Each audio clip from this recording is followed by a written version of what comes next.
Le français par la méthode nature. Rédigé par l'auteur Arthur M. Janson. Chapitre 34. 34e chapitre. Tartarin de Tarascon. À 100 kilomètres de Marseille, le train qui emporte vers Paris Marianne, Fatima, André Como et les deux enfants passe sans s'arrêter à travers la petite ville de Tarascon. Une toute petite ville de moins de 10 000 habitants. Comme les enfants se trouvent à ce moment dans le compartiment, André leur demande s'ils connaissent le grand Tartarin de Tarascon. « Oh oui !» répond Arthur. « Nous avons lu le livre en classe l'année passée. Mais Jeanne ne l'a pas lu. Sa maîtresse de français lui en a parlé. Et elle sait que l'auteur de Tartarin de Tarascon est Alphonse Daudet. Mais elle ne l'a pas lu en classe. Voulez-vous que je vous raconte quelques-unes des aventures de Tartarin ?» demande alors André. « Oui, oui !» répondent les enfants, car ils aiment écouter les histoires que leur raconte l'oncle André. Et le jeune homme commence à raconter.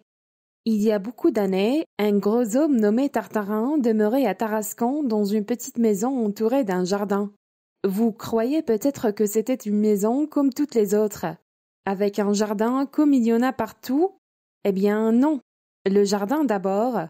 Il n'y avait pas dans ce jardin une seule plante de France. Rien que des plantes d'Afrique ou d'autres pays lointains. Et la plante la plus intéressante était un arbre d'Afrique, un baobab. Un baobab? Demande Jeanne, puis elle dit avec étonnement. Mais c'est trop grand pour un petit jardin, un baobab. C'est énorme, un baobab. Tu es bête, lui dit son frère. C'était un petit baobab. Tu ne comprends pas? Arthur a raison, Jeanne, dit André. Mais tu ne pouvais pas le savoir. Oui, le baobab de Tartarin n'était pas plus grand qu'une betterave. Parmi les arbres d'Afrique, c'est un géant. Mais celui de Tartarin était un très petit géant. Je dois dire que c'était un nain plutôt qu'un géant. Mais revenons à notre histoire. Dans la maison de Tartarin également, il n'y avait rien que des objets venus de pays lointains, d'Afrique, de Chine, d'Australie, et partout des armes de toutes sortes et de tout pays, et des livres, mais quels livres? Rien que des récits de voyage et des livres parlant de pays lointains. Et c'est dans cette maison, entourée de ces objets, que vivait Tartarin de Tarascon. Il avait beaucoup voyagé, Tartarin? Demande Jeanne, qui ne se rappelle pas très bien ce que lui a raconté en classe sa maîtresse de français. Non, ma vieille, lui répond son frère. C'est justement ce qu'il n'avait jamais fait. Mais tu vas voir qu'il fera un grand voyage en Afrique, un jour. Mais Jeanne ne le laisse pas finir. Veux-tu te taire? Lui dit-elle. Ce n'est pas toi, mais l'oncle André qui raconte. N'est-ce pas, oncle André, que tu ne peux pas raconter si Arthur ne se tait pas? C'est un peu difficile de raconter une histoire si on est deux, lui répond le jeune homme. Mais peut-être Arthur veut-il raconter lui-même les aventures de Tartarin. Oh non, dit Arthur. Je te promets de me taire, oncle André. Bien, dit André Como, et quand Arthur s'est tu, il continue son récit. Tartarin ne pensait et ne rêvait qu'à aventure et voyage, et pourtant il n'avait jamais quitté Tarascon. Pourquoi? Eh bien voilà. Il y avait en Tartarin deux hommes, deux Tartarins très différents. Le personnage de notre histoire était en même temps Don Quichotte et Sancho Panza. Chaque fois que Tartarin lisait par exemple un récit de voyage, le premier des deux personnages, Tartarin Quichotte, décidait de partir tout de suite, immédiatement. Mais Tartarin Sancho, lui, pensait à toutes les fatigues d'un long voyage, à tout ce que pouvait arriver, aux maladies, aux insectes et aux serpents de grande forêt. Et il disait avec un grand calme, « Je reste !» Tartarin Quichotte demandait ses armes. Tartarin Sancho appelait sa bonne et lui demandait son chocolat. Tartarin Quichotte était toujours prêt à partir pour les pays les plus lointains. Il n'avait jamais peur de rien. C'était un vrai héros. Tartarin, Sancho, ne pensait qu'à bien vivre et bien manger, avait toujours couché dans sa maison dans son bon lit bien chaud, et n'avait même pas fait le voyage de Tarascon à Marseille. Vous comprenez bien qu'avec ces deux personnages dans un seul corps, Tartarin continuait à demeurer à Tarascon. Mais un jour, il s'est passé quelque chose qui a changé entièrement la vie paisible de Tartarin.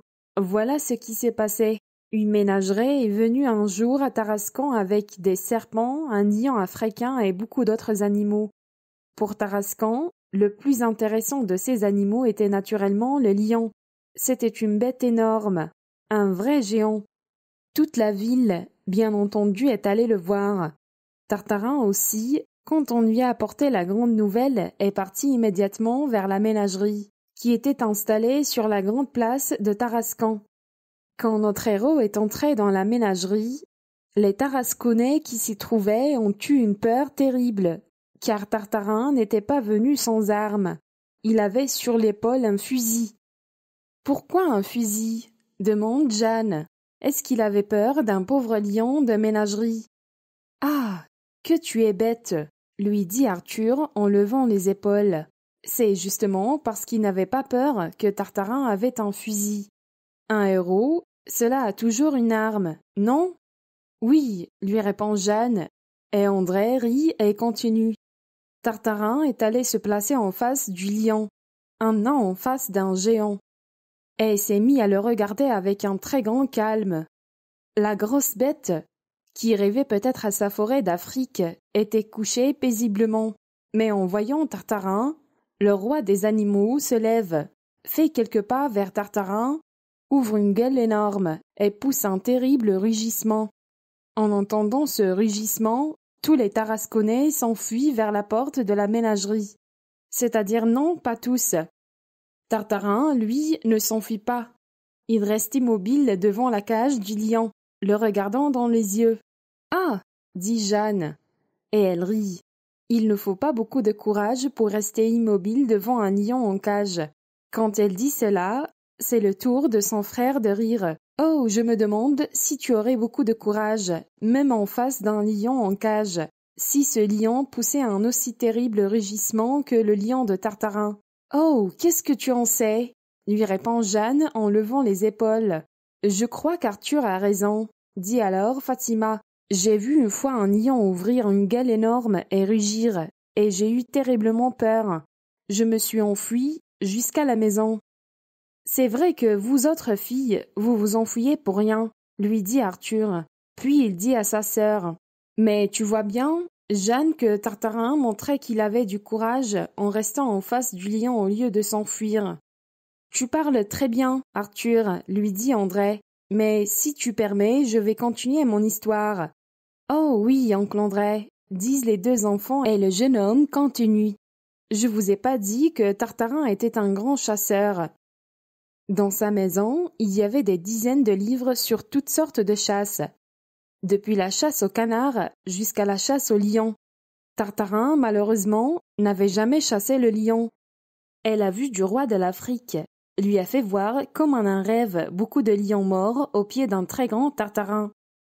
Et quand ses amis, après quelques minutes, ont osé se rapprocher de la cage où se trouvait la terrible bête, ils ont entendu Tartarin murmurer. Ça oui, c'est une chasse, c'est tout, il n'a dit rien d'autre. Mais c'était déjà trop. Le lendemain, tout Tarascon ne parlait plus que du départ de Tartarin pour l'Afrique et la chasse au lion. Le plus étonné, quand il a entendu cela, a été notre héros. Mais déjà la deuxième fois qu'on lui en a parlé, il a répondu qu'il irait peut-être en Afrique. La troisième fois, il a répondu qu'il partirait probablement. Puis il a dit que c'était tout à fait certain. Et le soir, au café et chez ses amis, il a annoncé qu'il était là de vivre paisiblement à Tarascon et qu'il allait bientôt partir pour l'Algérie. C'était dit, il n'y avait plus rien d'autre à faire que de se préparer pour le grand jour du départ. Et notre Tartarin a commencé à se préparer. La nuit, quand la ville dormait, il se plaçait derrière la cage du lion pour s'habituer à entendre le roi des animaux rugir en ouvrant sa gueule énorme. Pour s'habituer à passer des journées presque sans manger, il ne vivait plus que de la soupe. Le pauvre Tartarin Sancho était désespéré. Pour s'habituer au froid des nuits africaines, Tartarin restait dans son jardin jusqu'à 11 heures du soir, immobile. Pour s'habituer aux fatigues des longues chasses, il faisait chaque matin 7 ou 8 tours de la ville, car Tartarin Quichotte avait promis à Tartarin Sancho qu'il ne partirait pas avant d'être prêt à tout. 3 mois sont passés de cette sorte. Au bout de ces 3 mois, comme Tartarin n'était pas encore parti, on murmurait de plus en plus ouvertement à Tarascon qu'il ne partirait probablement jamais, qu'il n'oserait pas. Ses amis l'abandonnaient. Ses ennemis, car comme tous les héros, Tartarin aussi avait des ennemis, se moquaient de lui. Et cela faisait souffrir le pauvre Tartarin Sancho. Il ne le montrait pas, bien entendu, mais il souffrait. Et un soir, un de ses derniers amis, Bravida, est arrivé chez lui et lui a dit « Tartarin, il faut partir. » Tartarin est devenu tout pâle d'angoisse. S'est levé en regardant tous les chers objets qu'il aimait, livres, armes, plantes, et a dit à son ami « Je partirai. » C'est ainsi qu'un jour, tout Tarascon s'est rassemblé devant la maison au baobab pour dire adieu au héros. Le héros était pâle, mais très calme. Il était habillé en chasseur, mais pas en chasseur de canards ou d'autres animaux ordinaires, comme il y en a partout en France. Ah non! Tartarin était habillé en chasseur de lions. Sur les épaules, il avait 2 gros fusils, et comme autres armes, il avait un gros couteau de chasse et un revolver. C'est ainsi que, dans ses rêves, il s'était toujours imaginé un vrai chasseur d'Afrique. Et il ne partait pas les mains vides. 2 porteurs le suivaient, avec des dizaines d'objets extraordinaires, mais tous absolument nécessaires à la chasse aux lions et à la vie en Afrique, disait Tartarin. C'était un très grand jour pour les Tarasconnais. Pour les Marseillais qui, quelques heures plus tard, ont vu notre héros aller de la gare jusqu'au port, cela a sûrement été quelque chose d'extraordinaire. Jamais ils n'avaient vu un tel personnage. Ils avaient pourtant vu plus d'un chasseur de lions partant pour l'Afrique. Les Marseillais, mais pas comme un Tartarin. Je ne vous dirai pas comment Tartarin est arrivé en Afrique, à Alger, ni comment il a dormi presque 20 heures en arrivant à l'hôtel. Il ne s'est réveillé qu'à 3 heures de l'après-midi, le lendemain de son arrivée. Ici, les 2 enfants interrompent leur oncle. Et même Fatima interrompt André. 20 heures? Il a dormi presque 20 heures? Eh oui, leur répond André. C'est qu'il était terriblement las, après le voyage de Marseille à Alger.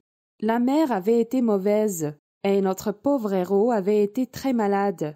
Mais comme je vous l'ai dit, le lendemain à 3 heures, il s'est réveillé et s'est rappelé tout d'un coup qu'il était venu à Alger pour chasser le lion. Un instant, il s'est imaginé qu'il était déjà devant la gueule ouverte d'un lion. Il entendait rugir. Il se voyait déjà mort. Mais cela n'a duré qu'un instant. Tartarin s'est bien vite levé et habillé et, sortant de l'hôtel, il est parti avec toutes ses armes à la chasse aux lions. Mais demande à ce moment Jeanne, « Est-ce qu'il y a des lions en Algérie ?»« À Casablanca et au Maroc. »« Il y en a pas. »« Non, » lui répond son frère.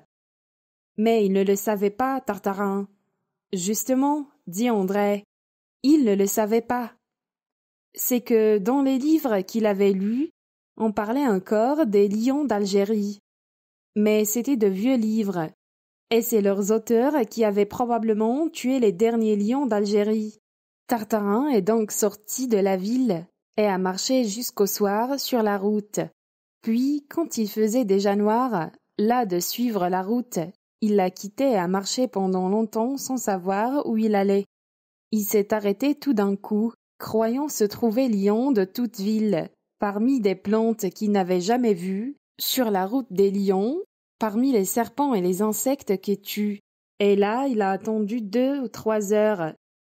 Ses fusils, son revolver et ses autres armes prêts. Il ne faisait pas mauvais temps, mais il faisait froid. Et au bout de 3 heures, notre héros était déjà un peu las d'attendre. Tartarin Sancho avait froid et faim. Et Tartarin Quichotte était désespéré de ne pas voir de lion.